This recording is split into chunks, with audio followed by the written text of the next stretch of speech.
बिस्मिल्लाहिर्रहमानिर्रहीम। अस्सलाम वालेकुम। कैसे हैं आप प्यारे प्यारे बहन भाइयों। आज हम बना रहे हैं खजूर से बहुत ही मज़ेदार रेसिपीज़। उम्मीद है कि आप लोगों को रेसिपीज़ पसंद आएगी। अगर आपको रेसिपीज़ अच्छी लगे तो इसे लाइक और सब्सक्राइब करना मत भूलें। अब हम चलते हैं और देखते हैं कि हमारी मज़ेदार रेसिपीज़ कैसे बनती है। इसके लिए हमें चाहिए खजूर 10 से 15 अदद खजूर। आप अच्छी किस्म की और नरम ले, खजूर सख्त नहीं होनी चाहिए। आप इसको तोड़कर इससे गिठलियाँ जो हैं वो अलग कर लें। देखें, इसी तरह आप खजूर को हाथ से तोड़ें और इसकी सारी गिठलियाँ जो हैं वो निकालते जाएं। खजूर की गिठलियाँ निकाल कर आप इसे एक साइड पर रख दें। आप चूल्हे पर कोई बर्तन या कढ़ाई रखें। इसमें आप आधा लीटर दूध शामिल करें। दूध डालने के बाद आप इसे गर्म होने दें। जब दूध अच्छी तरह गर्म हो जाए, बॉयल होना शुरू हो जाए, तो आप इसमें खजूर शामिल करें। गिठली निकली खजूर आप इसमें डालें और इसे मिक्स करें। इसको आप चम्मच लाएं और थोड़ी देर के लिए मिक्स करें।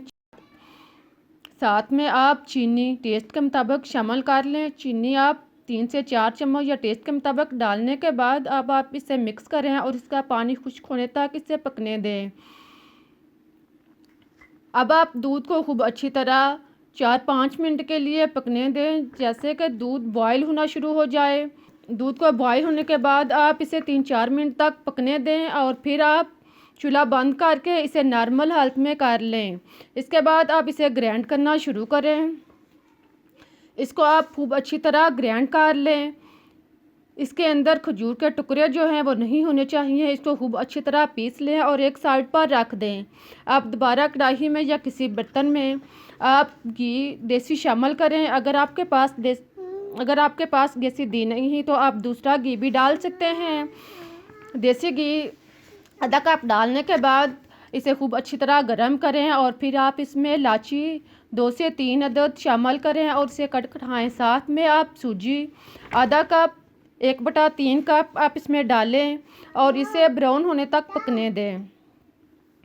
सूजी को आप नॉर्मल आंच पर खूब अच्छी तरह ब्राउन कर लें। साथ में चम्मच चलाते रहें ताकि सूजी का कलर जो है वो अच्छी तरह ब्राउन हो जाए। और सूजी जो है वो अच्छी तरह जब ब्राउन होना शुरू हो जाए, बिल्कुल इस तरह, और इसे खुशबू आना शुरू हो जाए, तो समझ लें कि हमारी सूजी जो है वो तैयार हो चुकी है। अब आप इसमें ग्राइंड शुदा खजूर शामिल करें। खजूर डालने के बाद आप इसे चम्मच चलाएं और साथ साथ मिक्स करते जाएं।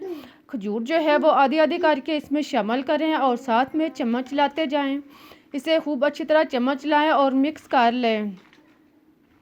अब आप बाकिया जग में थोड़ा सा और दूध डालें, सूजी में डाल दें। अगर आपके पास दूध नहीं है तो आप इसमें पानी भी डाल सकते हैं। थोड़ा सा जग के अंदर पानी या दूध डालने के बाद दोबारा इसके अंदर शामिल करें और इसे मिक्स कर लें। इसी तरह आप इसको ढक्कन बंद करके 4 से 5 मिनट के लिए पकने दें। देखें, नॉर्मल आंच पर इसे 4 से 5 मिनट के लिए पकने दें ताकि सूजी जो है वो अच्छी तरह नरम हो जाए। अब आप देख रहे हैं कि जग की तरह ऊपर आना शुरू हो गई है। आप इसे चम्मच चलाएं और खूब अच्छी तरह मिक्स कर लें। इसे नॉर्मल आंच पर खूब अच्छी तरह चम्मच चलाते जाएं और मिक्स करते जाएं। आप देखेंगे कि 3-4 मिनट के बाद हलवा जो है वो अब बॉयल होना यानी बुलबुले बनना शुरू हो गया है। अब छींटे जो हैं बाहर निकलना शुरू हो गए हैं। अब आप इसे चूल्हा लो करें और ढक्कन बंद कर दें। इसी तरह आप 3-4 मिनट तक पकने दें।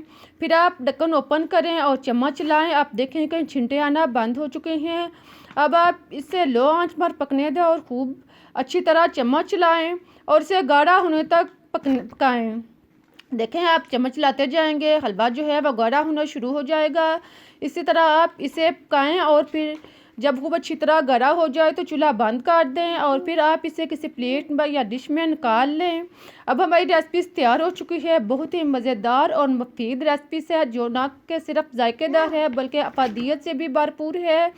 आप इसे बनाएं, जैकेट्स के साथ साथ ताकत भी पाएँ। आप देखेंगे कि चंद दिन के इस्तेमाल से आपके जिस्म के हर किस्म की दर्द, कमर की दर्द, घुटनों की दर्द और कंधों की दर्द, किसी भी किस्म की आप दर्द है, आप देखेंगे कि